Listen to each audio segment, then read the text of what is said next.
laguntza egiten dugu han iparraldeko, Etiopian iparraldeko lurralde batei lagundu egiten dugu, daukate 4 milioi eta erdi biztanle, eta nari gare lanen.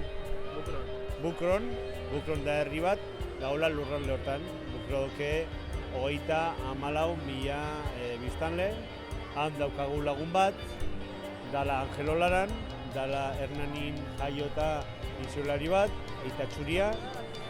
Eta, hasi ginen iten du 4 urte lehenen, eta badaukagu nahiko proiektuak, daukagu bat dala hortz klinika bat indegu, orain gaude konpontzen BRK, eta orain nahi dugu jarri harremanetan Donostiko ospitalea eta Hangoko ospital universitario bat, eta ere bai da gaude despidatzen beste proiektu batzuk, egitekoan igual konserbera bat, edo gazta egiten eta hori.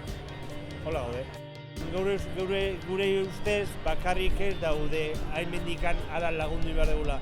Hemen ere bai zain behar duguna da sensibilitatu jenderi. Eta gure ustez jendeak galdu du gutxinez bere zentzua bizitzeko eta buelta egin behar dugu. Elkartasuna guretzat oso larrintzitua da, zeratean jendea zaindu egin behar du bere erlazioak, bere erlazioak personalak, eta hortan uste gaudela nahiko talde ados gaudela.